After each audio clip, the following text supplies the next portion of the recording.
Form भरने की जो डेट है वो भी हम चाह रहे हैं कि लगभग 18-20 के आसपास से फॉर्म भरने शुरू हो जाए। परीक्षाएं शायद 22 और 23 अगस्त के दिन हमने इसकी नियत की हुई है। पुराने सिलेबस के अनुसार तैयारी करें। पिछली बार शायद काफी पद खाली रह गए थे। कंप्यूटर अनुदेशक भर्ती की तैयारी करें। फ्लिकी टैग के साथ बने बनाए notes, online courses, test series, question bank, यही आसान है। आज ही ऑर्डर करें फ्लिकी टैग ऐप से।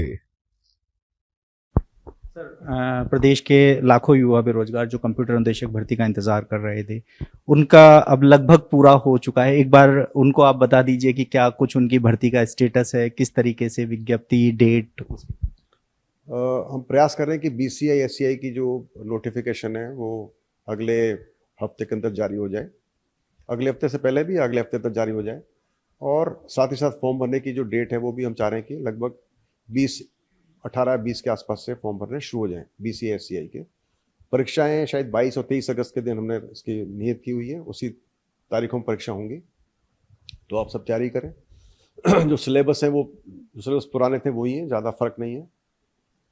इसी माफिक जो पीटीआई भर्ती है उसका भी हमारा ये प्रयास है कि इसी महीने में उसका नोटिफिकेशन जारी हो जाए और अगले महीने में उसके फॉर्म भरे जाएं। उसकी परीक्षा मेरे ख्याल 13 सितंबर को है, तो 13 सितंबर को परीक्षा होगी। तो यानी पीटीआई, बीसीआई, एससीआई सभी परीक्षाएं जो डेट्स हमने दे रखी हैं कैलेंडर में उन्हीं तारीखों पर होंगी। आप तैयारी करें और जो सिलेबस पुराना है उसके साथ तैयारी करें।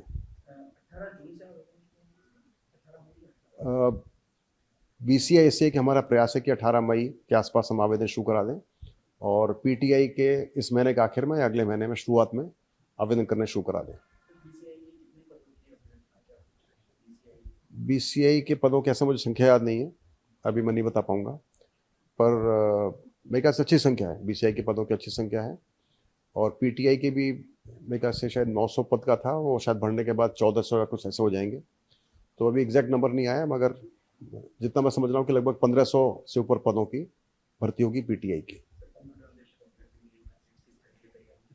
बीसीआई और एससीआई और पीटीआई कैंडिडेट्स को ये मेरा मैसेज है कि आप पुराने सिलेबस के अनुसार तैयारी करें और टेक्निकल प्रश्नों पर ध्यान जरूर दें कि पिछली बार शायद काफ़ी पद खाली रह गए थे और टाइम कम नहीं है, क्योंकि जो बच्चे सोच रहे हैं कि हम अब तैयारी करेंगे तो वो बच्चे फिर नहीं पास हो पाएंगे।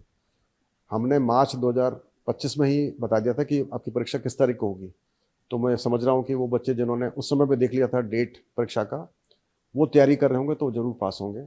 आप सोचें कि आप अभी तैयारी करना शुरू करोगे तो शायद आप लेट हो चुके हो, मगर फिर भी आदमी को अपना मन नहीं छोड़ना चाहिए और पूरा प्रयास करना चाहिए। और जितना हमेशा बोलता हूँ मैं कि हमेशा पुराने पेपर्स को सॉल्व करके प्रैक्टिस करनी चाहिए।